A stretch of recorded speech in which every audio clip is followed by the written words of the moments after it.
Pause for a moment. Every war you've ever heard of is remembered for its battles. For its generals. For its weapons. For its victories and its defeats. But almost no one asks the most important question. Who paid for it? Because wars don't end when the soldiers stop fighting. They end when the money runs out. For most of human history, war was brutal, but it was cheap. Not morally cheap. Logistically cheap. Armies were made of men who already existed. Weapons were tools they already owned. Campaigns were short, seasonal, and limited by hunger, by weather, and by distance. Kings didn't need economists to fight wars. They needed loyalty, horses, and time. Then one invention quietly changed everything. Not because it was loud. Not because it was deadly. But because it was expensive. Gunpowder didn't just change how wars were fought. It changed who could afford to fight them. And once war became expensive, it stopped being a test of courage. And became a test of finance. Welcome to Economic Story. Where money, power, and history collide. And nothing is ever as simple as it looks. Before gunpowder, power was fragmented. Medieval Europe wasn't a single system. It was a patchwork of lords, vassals, local obligations, and personal loyalty. Armies were temporary. Peasants were summoned when needed, fought briefly, then went back home to harvest their crops. Knights supplied their own armor, their own weapons, and their own horses. War depended on people who still had to survive afterward.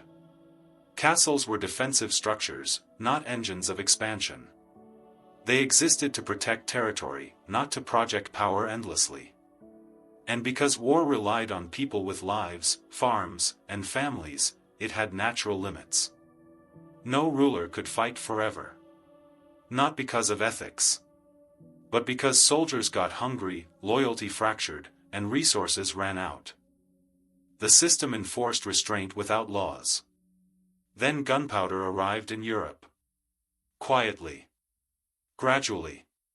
Almost unimpressively. Early cannons were crude and unreliable. Firearms were slow, inaccurate, and awkward. Traditional elites laughed at them.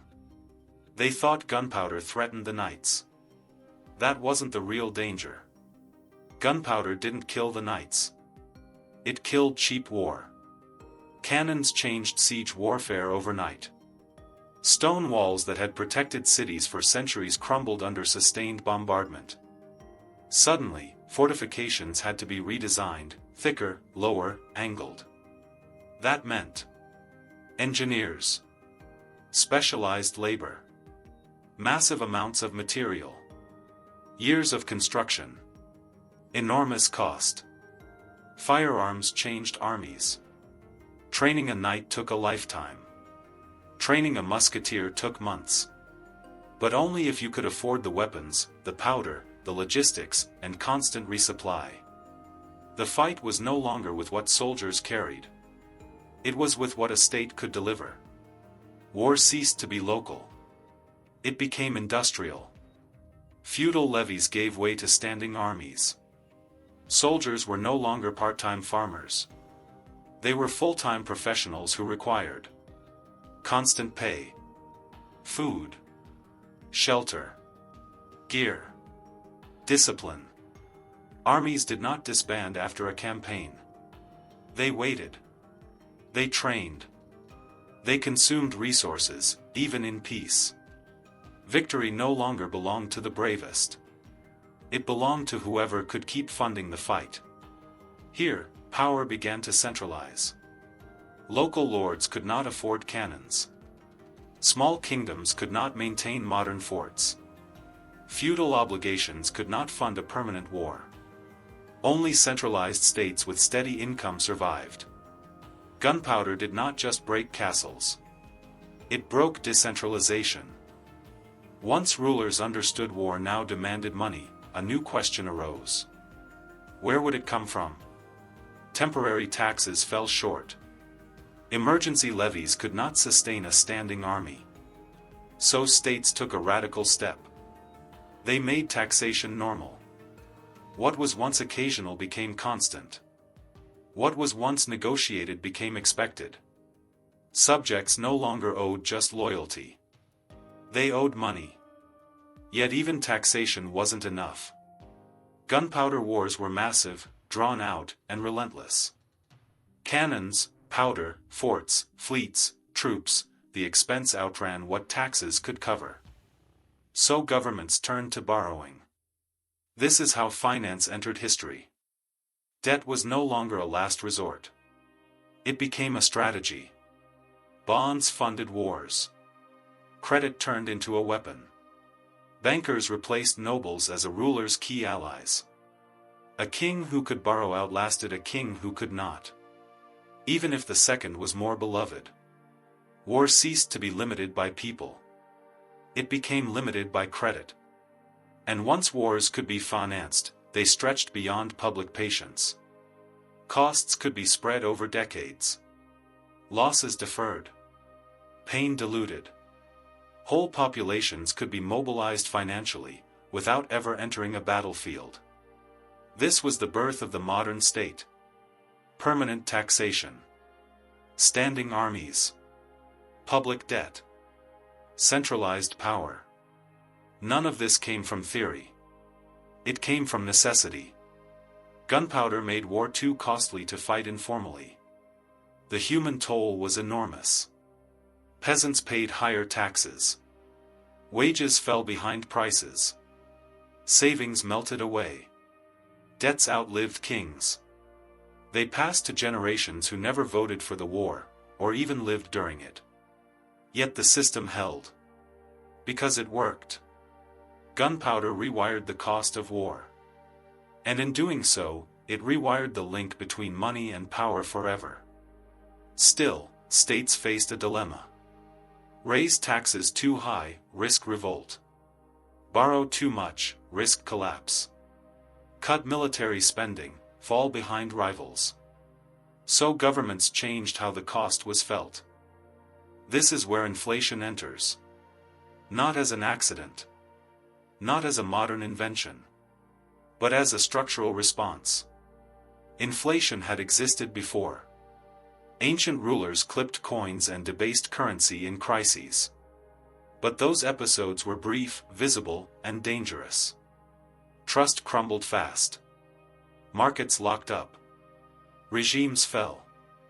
Gunpowder changed the equation. When war became permanent, states needed a way to spread the cost quietly, slowly, invisibly. Inflation did exactly that. Instead of taking more today, governments took value tomorrow. Instead of demanding direct sacrifice, they dissolved it. The burden didn't vanish. It dispersed. Before gunpowder, inflation solved crises. After gunpowder, inflation managed systems. Cannons wore out. Powder spoiled. Weapons broke. Forts needed constant upkeep. Armies consumed resources every day. Taxes couldn't keep pace. Debt filled the gap. Inflation softened repayment. When prices rise, the real value of debt falls. Governments repaid in name, but at lower real cost. Creditors murmured. The public hardly noticed. War financed this way became socially survivable. Not painless, but tolerable. This is how inflation turns persistent in states of the gunpowder era. Not hyperinflation. Not collapse. But a steady erosion. Enough to relieve the pressure. Enough to keep the system alive. And once this logic takes hold, it spreads. Military spending turns permanent. Debt rolls forward.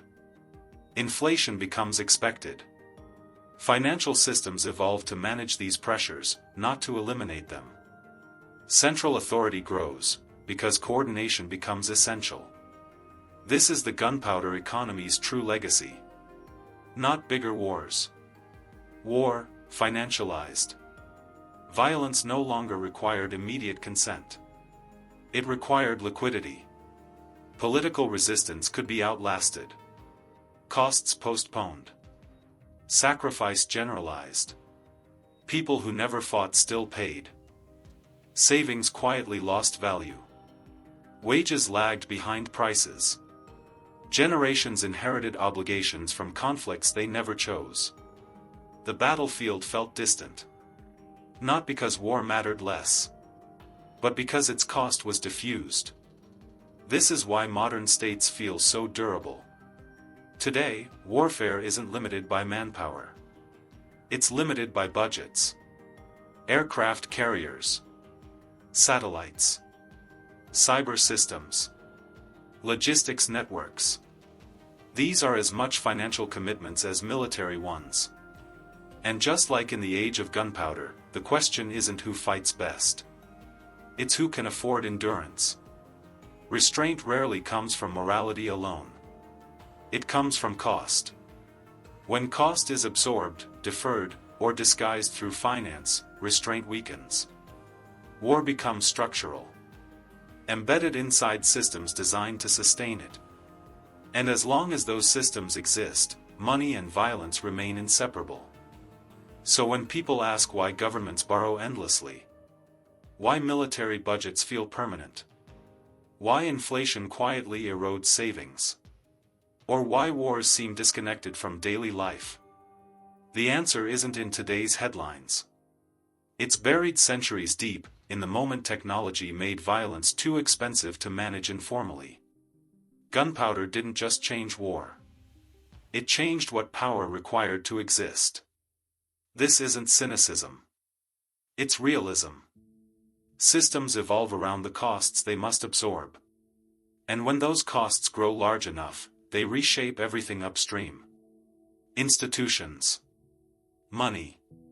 And the lives lived inside them. History doesn't repeat. But it rhymes, with brutal consistency.